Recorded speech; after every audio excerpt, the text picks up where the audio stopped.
brought to you by 5paisa.com. Download the app now. नमस्कार, खर्चा पानी के इस हफ्ते के तीसरे एडिशन में आपका फिर से स्वागत है। मेरा नाम है दर्पण और आज की चर्चा के विषय जानने के लिए चलते हैं अंशुमन जी के पास। दर्पण खर्चा पानी के इस संस्करण में आज हमारे पास तीन अलग अलग खबरें हैं। पहली बड़ी खबर मानसून से जुड़ी हुई है। मानसून की ताजा सूचना क्या है और उसका असर भारत में किन बाजारों पर देखने को मिलेगा, खास तौर पर खाद्य तेलों को लेकर।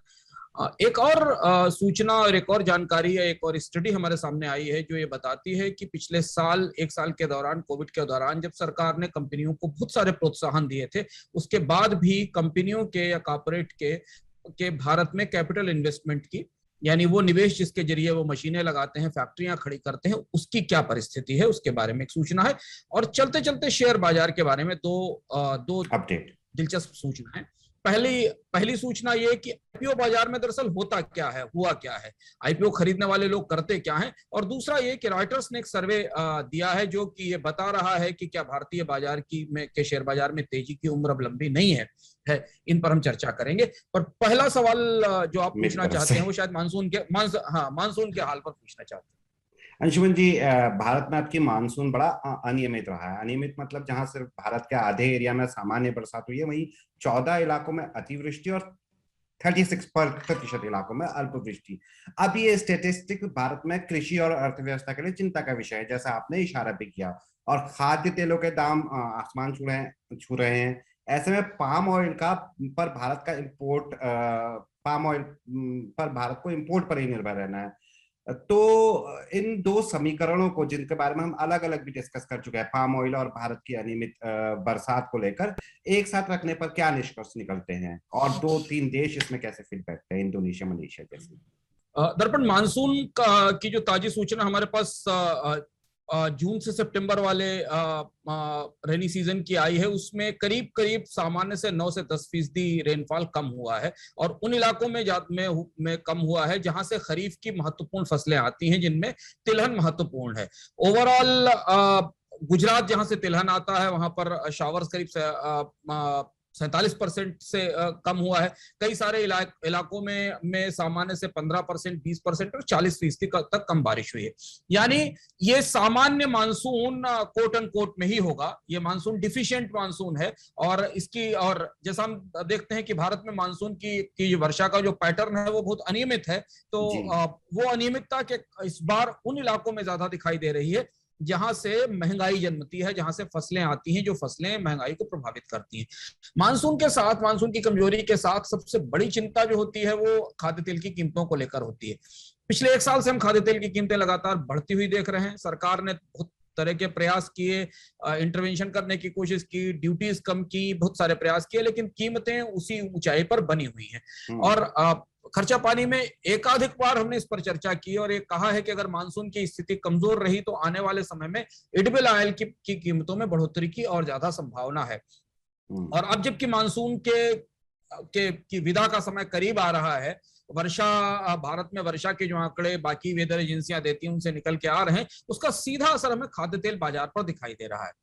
पाम ऑयल का इंपोर्ट भारत में तेजी से बढ़ा है। इसका उससे पाम ऑयल मिशन से कोई लेना देना नहीं, क्योंकि पाम ऑयल मिशन आना और पाम की खेती शुरू होना और उसकी फसल पैदा होना सब बहुत लंबा समय लगने वाला है। दुनिया में जो प्रमुख देश हैं जहां से भारत पाम ऑयल का इंपोर्ट करता है, इंडोनेशिया और मलेशिया, वहां से ये करीब करीब 70% अपनी जरूरत का एडिबल ऑयल भारत आयात करता है। वहां से भारत का 1 नवंबर तक भारत का पाम ऑयल इंपोर्ट या इनबाउंड शिपिंग जिसको हम कहते हैं, वहां से आने वाला जो पाम ऑयल है वो करीब करीब 8 मिलियन टन तक बढ़ने की संभावना है। ऐसा बाजार मान रहा है, क्योंकि उसे लग रहा है कि मानसून की कमजोरी के कारण जो बाकी तिलहन की फसलें हैं, जिन तिलहन की बाकी फसलों से भारत में खाद्य तेल की आपूर्ति में मदद मिलती है या उनकी कीमतें नियंत्रित रखने में मदद मिलती है, उनकी हालत इस बार बहुत अच्छी रहने वाली नहीं है। गुजरात इसमें खास तौर पर महत्वपूर्ण है, जहां पर पीनट सबसे ज्यादा पैदा होती है मध्य प्रदेश इस मामले में साथ ज्यादा महत्वपूर्ण है, जहां सोयाबीन पैदा होती है। इन दो राज्यों में जो डिफिशिएंट रेनफॉल हुआ है, जो कमजोर बारिश हुई है, उसका असर हमें सीधे पाम ऑयल इंपोर्ट पर दिखाई दे रहा है। क्योंकि यहाँ के जो आंकड़े, यहाँ जो बारिश के आंकड़े आ रहे हैं, वो बाजार को दिखाई दे रहा है कि भारत में आने वाले समय में पाम ऑयल की जरूरत बढ़ेगी। तो इससे दो बड़े संकेत मिलते हैं। एक तो भारत की कमजोर मानसून के कारण भारत की आयातित खाद्य तेल पर निर्भरता इस साल और बढ़ेगी, चाहे कोई भी कोशिश कर ली जाए। और दूसरी चीज ये कि अपनी जेब बचा कर रखिए, मानसून खत्म होने के बाद बाजार में महंगाई बनी रहेगी और खासतौर से खाद्य तेलों की महंगाई में शायद कोई कमी आने की गुंजाइश फिलहाल दिखाई नहीं देती। अंशुमन जी, जैसा हमारे गाँवों में कहावत है, मुसजी जी बिराऊ खेल, मतलब चूहों के लिए जो जीवन मरण का सवाल है, वो बिल्ली के लिए एक आनंददायक खेल है। तो यहाँ के किसानों और यहाँ की अर्थव्यवस्था के लिए जो आपदा है मॉनसून की डिफिशियंसी, वो इंडोनेशिया और मलेशिया के किसानों और वहाँ की अर्थव्यवस्था के लिए अवसर कही जा सकती है एक हिसाब से। हाँ, और इसलिए वहां पर बहुत तेजी से पाम ऑयल की कैपेसिटीज बढ़ाने का काम, भारतीय बाजार में को एक्सपोर्ट करने का काम बढ़ गया। और यही अर्थव्यवस्था के जो संतुलन होते हैं वो दिखाई देते हैं। और इसीलिए शायद सरकार ने इस साल ये रियलाइज किया कि भारत में पाम ऑयल की खेती को दोबारा प्रोत्साहन दिया जाए। हम इस पर खर्चा पानी में चर्चा कर चुके हैं कि इसमें उलझने और दिक्कतें क्या हैं और इससे पहले की गई इस तरीके की कोशिशें सफल क्यों नहीं हुई हैं। लेकिन फिलहाल अगले 2-3 साल तक भारत के खाद्य तेलों पर निर्भरता को लेकर चुनौती बनी रहेगी। अंशुमन जी, चलते हैं दूसरी खबर पर। कैपेक्स मतलब कैपिटल एक्सपेंडिचर, ऐसा खर्च जो खर्च कम और इन्वेस्टमेंट ज्यादा है, जैसा आपने शुरुआत में भी बोला था कैपिटल इन्वेस्टमेंट। इस कैपेक्स के मामले में कोविड के आने से पहले ही भारत की प्राइवेट कंपनियां पिछड़ती जा रही थी, लेकिन कोविड ने जैसे रही सही कसर भी पूरी कर दी। अब फिगर्स जो आपके पास हैं, फाइनेंशियल 2019 में 12.2 ट्रिलियन लाख करोड़ था, 2020 में 8.4 ट्रिलियन हो गया, और अप्रैल 2020 से जुलाई 2021 तक कंपनियों ने कैपिटल पर सिर्फ 6.6 लाख करोड़ यानी 6.6 ट्रिलियन खर्च किया है। अब आपके पास जो रीसेंट डेटा उपलब्ध है अंशुमन जी, उससे क्या तस्वीर नजर आ रही है? क्या भारत की कंपनियां मंदी की दोहरी मार से उबर रही है या कोई उम्मीद पर नजर नहीं आती? ये चिंता में डालने वाली खबर है दर्पण, और ये एक किस्म का रिपोर्ट कार्ड है आत्मनिर्भर भारत का, मेक इन इंडिया का और पीएलआई इन्वेस्टमेंट की, उन सारी स्कीमों का जिनके जरिए सरकार हमसे लगातार दावा करती रही कि हम इतने प्रोत्साहनों के जरिए भारत में निजी निवेश को बढ़ा रहे हैं। कोविड आने से पहले ही भारत में निजी निवेश 10 साल के न्यूनतम स्तर पर था। सरकार ने मेक इन इंडिया के जरिए और बहुत सारे प्रोत्साहनों के जरिए बताने की कोशिश की कि भारत में निवेश बढ़ाया जाए, और इसमें एक महत्वपूर्ण फैसला लिया गया जिस पर बहुत सारे सवाल उठे। 1.5 लाख करोड़ रुपए की टैक्स की रियायतें दी गई कंपनियों को, कॉर्पोरेट टैक्स के रेट को कॉम्पिटिटिव किया गया, और कहा गया कि यह पैसा जो दिया जा रहा है ये सीधा भारत के इन्वेस्टमेंट में, नई फैक्ट्रीज लगने में और वहां से रोजगार आने में जाएगा। पर आंकड़े बहुत निराश करते हैं, और आंकड़े इसलिए निराश करते हैं क्योंकि आत्मनिर्भर भारत का जो पूरा पैकेज कोविड के दौरान आया था, उसमें सरकार ने जानबूझकर प्रोत्साहन कंपनियों को ही दिया था, हमें आपको नहीं दिया था। उपभोक्ताओं को या आम लोगों के हाथ में कोई पैसा नहीं छोड़ा गया था। सिर्फ सस्ते मुफ्त अनाज, जो कि गरीबी की रेखा से नीचे रहने वाले लोगों के अलावा जो कंज्यूमर्स थे उनके हाथ में कुछ नहीं दिया था। सरकार ने पूरी की पूरी कोशिश ये की थी कि कर्ज सस्ता कर दिया जाए, क्रेडिट की गारंटी दे दी जाए, कंपनियों को बहुत और तरीके की रियायतें दे दी जाए, जिससे कि वो इस कोविड की मंदी से उबरने के लिए आगे मोर्चे पर आ सके, अपना निवेश कर सके, और उस निवेश से भारत में डिमांड आएगी और लोगों के रोजगार मिलेंगे। निर्मल बांग सिक्योरिटीज का ये डेटा हमें बताता है कि प्राइवेट जो कैपेक्स है, जो निजी कैपेक्स है वो करीब 2019 के कंपैरिजन में, अगर आप अप्रैल जुलाई 2020-21 का आंकड़ा देखें तो आधा रह गया है 12.2 ट्रिलियन रुपीज से, लाख करोड़ रुपीज से घट के वो 6.6 लाख करोड़ रुपए पे आ गया, यानी आधा रह गया, और हम एकदम बॉटम पर आ गए। और यहां से जितनी बढ़ोतरी ऊपर दिखाई देगी वो बहुत कम होगी। खासतौर पर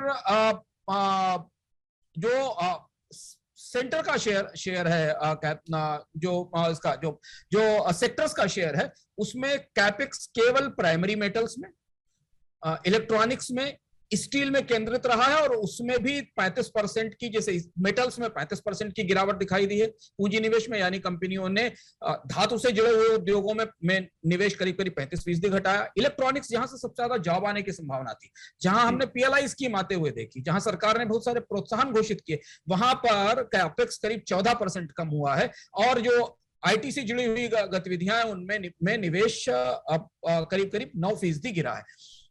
ये आंकड़े हमें कुछ जरूरी खतरे की चेतावनियां देते हैं। खतरे की चेतावनियां इसलिए देते हैं क्योंकि इसी साल 2019 से लेकर 2020 के बीच में केंद्र सरकार का जो पूंजी निवेश है वो भी कम हुआ और घटा है, क्योंकि बजट पर गहरा दबाव था। बजट में घाटे का आंकड़ा ठीक नहीं था, जीएसटी का संग्रह बुरी तरह टूटा था। तो 2019 में सरकार ने करीब करीब 7 लाख करोड़ रुपए का निवेश किया, जो कि 2020 में करीब 4.5 लाख करोड़ रुपए पर आ गया, और पैंडेमिक के बाद, महामारी के बाद ये 2 लाख करोड़ के आसपास आ गया। तो यानी भारतीय अर्थव्यवस्था में जो दोनों बड़े स्रोत हैं, 2 हाथ हैं जो उसके, एक जहां से सरकार अपनी पूंजी पैसा डालती है और एक जहां से कंपनियां अपना पैसा डालती, ये दोनों कैपेक्स जो पहले से ही पिछड़ रहे थे अब वो बुरी तरह टूट चुके हैं। इसका मतलब हमारे लिए क्या है? इसका मतलब हमारे लिए दर्पण ये है कि अगर कोई भी आपसे ये दावा करता है, आपको ये बताता है कि भारतीय अर्थव्यवस्था बहुत तेजी से बाउंस बैक कर जाएगी, भारतीय अर्थव्यवस्था बहुत तेजी से मंदी से से बाहर निकल आएगी, रोजगारों की वापसी होने लगेगी, तो बात सही नहीं है। क्योंकि ये दोनों आंकड़े इस बात की ताकीद करते हैं कि ना तो कंपनियां पैसा डाल रही हैं और ना सरकार पैसा डाल रही है। और ये जो सारे दावे कि भारत में ब्याज दरें कम की जा रही हैं और कंपनियां बड़े पैमाने पर बैंकों से कर्ज लेने की बात की जा रही है, उसके लिए आरबीआई का आंकड़ा ये बताता है कि क्रेडिट की ऑफटेक या कर्ज की मांग भारत में नहीं बढ़ रही है।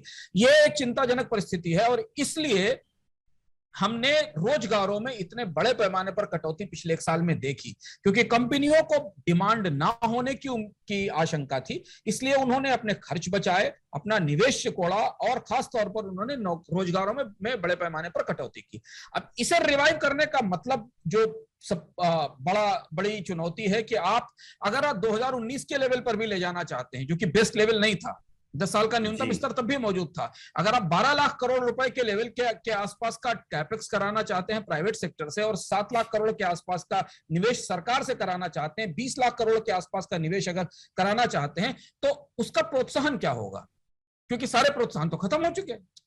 सरकार टैक्स में कटौती भी कर चुकी, बैंक ब्याज दरों में कमी भी पूरी कर चुके। तो अब प्रोत्साहन शायद तभी आएगा जब हम बाजार में लोगों को खर्च करते हुए देखेंगे, कंजम्पशन बढ़ते हुए देखेंगे, डिमांड बढ़ते हुए देखेंगे। उस साइड से, उस दिशा से सरकार की तरफ से कोई सीधा प्रयास हमें होता नहीं दिखाई देता है। इसलिए भारतीय अर्थव्यवस्था को मंदी से निकलने में वक्त लगेगा। अंशुमन जी, जो खर्च करने वाली बात आपने कही है, ये हम लगातार मतलब एक दो सालों से हम खर्च करने के तरफ को सरकार ध्यान दे, या जो उपभोक्ता हैं, जो खरीदार हैं, उनकी ओर को सरकार ध्यान दे, ये लगातार आप 1-2 सालों से कहते आ रहे हैं और कई बार मैंने भी सुना है और ये रिजल्ट और जगह भी दिया गया है। सवाल यही है कि इधर की तरफ को ध्यान क्यों नहीं जा रहा है? सरकार प्रोत्साहन दे रही है कंपनियों को टैक्स में कमी करके, नौकरियों को निकालने में छूट देके, और वो ये नहीं समझ पा रही है कि जो टैक्स में रियायतें कंपनियों को दी जा रही हैं, कंपनियां उसका इस्तेमाल नई मशीनें लगाने में, नई फैक्ट्री बिठाने में नहीं कर रही हैं। उसका फायदा वो केवल अपने रिजर्व बढ़ाने में कर रही हैं। और उसका सबूत ये आंकड़ा है कि इतनी रियायतों के बाद भी भारत में कंपनियों ने नया निवेश नहीं किया। और इसलिए निवेश नहीं करेंगी क्योंकि जब तक उनको बाजार में डिमांड नहीं दिखाई देगी, जब तक उनको ये नहीं दिखाई देगा कि भारत में लोगों की इनकम बढ़ रही है, आय बढ़ रही है, उनकी बचत बढ़ रही है, तब तक वो किसी नई कैपेसिटी में पैसा नहीं लगाएंगी। चलते चलते एक बात और बता दें, फिर इसके बाद हम अगली खबर पर आते हैं। भारत में ओवर कैपेसिटीज पहले से ही थी। हम मंदी में 2016-17 के बाद ही खिसक गए थे। कोविड से पहले ही बहुत सारे सेक्टर्स में जो कैपेसिटी यूटिलाइजेशन था वो 50 से 60-65% के आसपास था बहुत सारे इंपॉर्टेंट सेक्टर्स में कोविड के पहले। कोविड के बाद वो कैपेसिटी यूटिलाइजेशन और बुरी तरह टूट गया, क्योंकि फैक्ट्रियां लंबे समय तक बंद रही, बाजार में डिमांड खत्म हो गई। तो अब तो ये कैपेक्स रिवाइव करना या कंपनियों को निवेश के लिए, नए निवेश के लिए तैयार करना असंभव सी बात है, नामुमकिन सी बात है। क्योंकि अगर उनकी फैक्ट्री में 100 पीस बनाने की कैपेसिटी पड़ी हुई है, जो कोविड के पहले केवल 60 का इस्तेमाल हो रही थी, कोविड के दौरान घट के वो 40 रह गई, और उस 40 की कैपेसिटी पर उन्होंने अपना सारा लेबर और सब कुछ बदल दिया है, तो जब तक वो कैपेसिटी 100 का यूटिलाइजेशन वो नहीं कर लेंगे उस लेवल तक, तब तक वो 120 की या 20 नए प्रोडक्ट बनाने की कैपेसिटी क्यों इंक्रीज करेंगे? यहां ये दुविधा है, जो दुविधा सरकार को समझनी चाहिए कि कंपनियां निवेश क्यों नहीं कर रही। अंशुमन जी, आपने शुरू में कहा था कि शेयर मार्केट से जुड़े हुए हमारे पास 2 अपडेट है। मैं, क्योंकि समय अभाव है, मैं दोनों अपडेट से जुड़े हुए सवाल आपसे एक साथ पूछ लेता हूं। एक तो आईपीओ का जो लिस्टिंग गेन को लेकर आधे से ज्यादा निवेशक शेयर मार्केट से विदा हो लेते हैं, कम से कम इस वित्त वर्ष की अब तक की स्टैटिस्टिक्स तो यही कहती है। पहले तो इसके बारे में आपसे जानना है। दूसरा, इसके अलावा शेयर मार्केट से जुड़ा हुआ रॉयटर्स का एक पोल भी हमारी नजरों से गुजरा है, जिसके अनुसार भारत के कैपिटल मार्केट रूपी गुब्बारे में बहुत सारी लिक्विडिटी वाली हवा है, और अगला साल आते आते इस गुब्बारे के फुस होने की आशंका है। इस पोल के बारे में भी बताइएगा अंशुमन जी। दोनों खबरें हमें भारतीय शेयर बाजार में जो बदलाव हो रहे हैं उनके बारे में महत्वपूर्ण सूत्र देती हैं। जब भी हम आईपीओ पर चर्चा करते रहे हैं और प्राइमरी मार्केट पर चर्चा करते रहे खर्चा पानी के कार्यक्रम में, तो हम लगातार कहते रहे कि आईपीओ की लिस्टिंग पर मत जाइए, आईपीओ में कितने लोग बने रहते हैं ये देखिए। और आईपीओ एक तरीके का क्विक प्ले हो गया। अभी बहुत सारे आईपीओ आए, करीब 42 आईपीओ पिछले साल आए, अभी भी हैं। मोतीलाल ओसवाल का यह अध्ययन बताता है कि करीब 52% आईपीओ इन्वेस्टर्स ने लिस्टिंग वाले दिन ही, पहले ही 4 दिनों में अपने शेयर बेच लिए। यानी ये 80% इन्वेस्टमेंट केवल लिस्टिंग गेन्स के लिए हुआ था। इसे आप और अगर आम फहम भाषा में समझने की कोशिश करें तो आपने 1 महीने के लिए अपने मित्र से पैसा उधार ले लिया, आईपीओ में लगा दिया, आईपीओ में आपको अगर उसकी लिस्टिंग पर 5 से 10%, 15% का फायदा मिला तो आपने उसको बेचकर उतना मुनाफा कमा लिया और उसे वापस कर दिया। ये काम भारतीय शेयर बाजारों में आईपीओ के साथ बड़े पैमाने पर हो रहा है। इसलिए जब भी आईपीओ की लिस्टिंग होती है तो वो उनका स्वभाव, उनकी पोटेंशियल, उनकी क्षमता नहीं दिखाती, क्योंकि पूरी कोशिश होती है कि आईपीओ को चढ़ाकर ऊंची कीमत पर लिस्ट करा दिया जाए और इन्वेस्टर्स ने जो पैसा लगाया है वो तत्काल उसे निकाल लें। यहां सेबी भी कुछ नहीं कर पाती और बाकी लोग भी नहीं कर पाते। यह आंकड़ा बताता है कि 52% इन्वेस्टर्स ने आईपीओ में 4 दिन के अंदर अपने शेयर बेच दिए लिस्टिंग के बाद, और 20% ने पहले वीक में, 1 सप्ताह में बेच दिए। तो यानी जो अब केवल नासमझ ही बचे थे, जिनको पता ही नहीं था कि लिस्टिंग के बाद बेच के मुनाफा कमाया जा सकता है। तो आईपीओ क्या हो गया? आईपीओ एक लॉन्ग टर्म मार्केट था। यह माना जाता है कि आप लंबे समय के लिए कंपनी में भरोसा करते हैं, आप 5 साल 10 साल के लिए निवेश करते हैं। यह डे ट्रेडिंग का प्ले हो गया। ऐसा हो गया कि आपने लिस्ट कराया और आज ही शेयर बेच दिया। ये जो नई प्रक्रिया बन रही है, और इसलिए बहुत सारी चर्चाएं इसके आसपास होती रहती हैं कि आखिर आईपीओ के प्राइसेस इतनी ऊंचे क्यों लिस्ट होते हैं, उनके पीछे कौन से सिस्टम्स काम करते हैं। उन्हें इस आंकड़े में हम देख सकते हैं, मोतीलाल ओसवाल के इस आंकड़े में सबसे ज्यादा निवेश आमतौर पर 3 राज्यों से आता है आईपीओ में। इस बार में 2 राज्यों से आता है, गुजरात और महाराष्ट्र। इस बार इसमें राजस्थान भी शामिल था। तो ये भौगोलिक आधार पर तो ये महत्वपूर्ण है। लेकिन अब अगर प्राइमरी मार्केट का इन्वेस्टर उस कंपनी के लंबे भविष्य के प्रति उत्सुक नहीं है तो इसका एक और पहलू इसके पीछे जाता है। वो पहलू ये कि क्या भारतीय शेयर बाजार की तेजी को लेकर लोगों के दिमाग में संदेह या आशंका है? नहीं तो इतनी अच्छी कंपनी है जिसकी तारीफ में पन्ने रंग दिए गए, उसमें शेयर खरीदने के बाद आदमी अगले दिन क्यों बेच लेता है? अगर वो ग्रोथ ओरिएंटेड और पोटेंशियल वाला स्टॉक है तो आपको उसको लंबे समय तक रखना चाहिए। सारा का सारा स्टॉक मार्केट तो लॉन्ग टर्म इन्वेस्टमेंट का है, पर प्राइमरी मार्केट का इन्वेस्टर भी शॉर्ट टर्म इन्वेस्टर हो रहा है। वो ऐसे इन्वेस्टर हो रहा है जैसे कि जैसे डे ट्रेडर ट्रेड करते हैं। रॉयटर्स का एक सर्वे आया है जिसको उसने स्टॉक मार्केट के में सर्वे किया, और उसने माना है कि भारतीय शेयर बाजार में अभी की जितनी तेजी है वो सस्ती पूंजी से आई है, जिस पर हम पहले भी चर्चा करते रहे। क्योंकि सरप्लस मनी थी भारत में, बाकी एसेट्स में कोई रिटर्न नहीं था, चाहे वो रियल एस्टेट हो या बाकी कोई एसेट्स हो, तो लोगों ने अपना पैसा स्टॉक मार्केट में लगाया। बहुत सारे लोगों ने अपनी सेविंग्स को, चूंकि बैंकों में रिटर्न कम हो रहा था, वहां से भी पैसा निकाला और स्टॉक मार्केट में लगाया। उसका असर हम शेयर बाजार में निवेश पर, म्यूचुअल फंड में निवेश पर देख चुके हैं। इसके बारे में अर्थात का एक एपिसोड भी है शेयर बाजारों में तेजी पर, जिस पर हमने विस्तार से चर्चा की थी। रॉयटर्स की स्टोरी कहती है कि भारत में भी दुनिया के अन्य बाजारों की तरह जो मॉनेटरी पॉलिसी है, जो सस्ता पैसा, ये सस्ती पूंजी बाजार में छोड़ने की प्रक्रिया है, उसे पीछे खींचने का प्रोसेस शुरू हो रहा है। अगले साल तक की लिक्विडिटी श्रिंक होने लगेगी। हालांकि आरबीआई ने खुलकर भी कुछ नहीं कहा है, लेकिन reserve bank governor Shaktikanta Das का एक बयान चर्चा में है कि हम कैलिब्रेटेड ढंग से, हम संतुलित ढंग से मॉनेटरी पॉलिसी को हैंडल करेंगे। बट बाजार में बहुत सारे लोग मान रहे हैं कि ब्याज दरें कम होने की गुंजाइश तो बिल्कुल नहीं है। यहां से सफर बढ़ने की तरफ चलेगा, क्योंकि महंगाई एक बड़ी चुनौती है। अभी महंगाई पर हमने इस संस्करण में भी चर्चा की है। तो अगर लिक्विडिटी श्रिंक होती है, क्योंकि हमने ये देखा है कि पिछले एक डेढ़ महीने के अंदर भारतीय शेयर बाजार में विदेशी निवेशकों ने ठीक ठाक बिकवाली की है।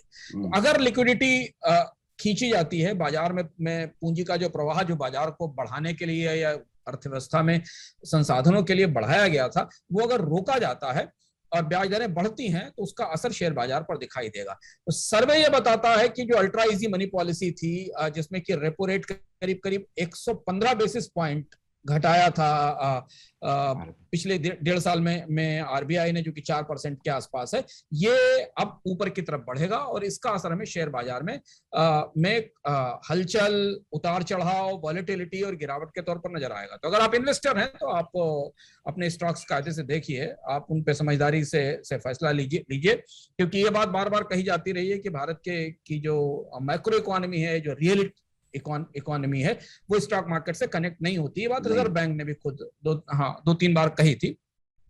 तो अब चीजें दूसरे डायरेक्शन में जा रही हैं। एक तरफ इकोनॉमी में रिकवरी आ रही है, दूसरी तरफ शेयर बाजारों पूंजी की लागत बढ़ रही है, ब्याज दरें बढ़ने की संभावना दिख रही है। तो अच्छी खबर यह है कि इकोनॉमी में धीमे धीमे तो रिकवरी आना शुरू हो गई है, लेकिन वो रिकवरी इतनी मजबूत नहीं है कि वो थाम सके। चुनौती वाली खबर या खराब खबर या चैलेंजिंग स्टोरी इंफॉर्मेशन ये है कि पूरी दुनिया में ब्याज दरें बढ़ने की संभावना बनाई दिख रही है। तो अगर आप निवेशक हैं, आप इन्वेस्टर हैं, तो इन फिनोमिनास को, इन सारे इक्वेशंस को, इन फॉर्मुलेशंस को कायदे से समझिए और उसके बाद अपने निवेश को बनाए रखने का, बढ़ाए रखने का, बेचने का निर्णय करिए। अंशुमन जी, एक छोटा सा माइक्रो डेटा आईपीओ से जुड़ा हुआ मेरे पास भी है कि इस महीने अगस्त में 8 कंपनियों के इश्यू आए। इनमें से एक कंपनी है देवयानी इंटरनेशनल, अभी 27% प्रीमियम पर ट्रेड कर रही है। एक और है जो थोड़ी ऊपर है, बाकी 6 शेयर्स अपने ऑफर प्राइस से नीचे ट्रेड कर रहे हैं। तो जी, ये देखिए दर्पण, ये बहुत इंपॉर्टेंट आंकड़ा है जो उन लोगों को सबको समझना चाहिए कि अगर एक ही महीने के भीतर स्टॉक मार्केट रिकॉर्ड पर है, पीक पर है, स्टॉक मार्केट की तेजी पीक पर है। एक महीने पहले तक इन आईपीओ का यूफोरिया, इन आईपीओ की चर्चा इतनी ज्यादा थी कि लोगों को लगता था कि ये सोने के खाने में पैसा डाल रहे हैं। और स्टॉक मार्केट में तेजी के बावजूद, स्टॉक मार्केट सेंसेक्स में रिकॉर्ड तेजी के बावजूद, नए आईपीओ जो अभी आए हैं, अगर वो ऑफर प्राइस से नीचे कोट हो रहे हैं या लिस्ट हो रहे हैं, तो कहीं ना कहीं कुछ ना कुछ ऐसा है जो इस पूरे बाजार में मिसिंग है, जिसे हमें गंभीरता से समझना चाहिए, खासतौर से आईपीओ के मामले में। शुक्रिया अंशुमन जी। तो ये था आज का खर्चा पानी। कल फिर मिलेंगे, तब तक के लिए विदा। धन्यवाद।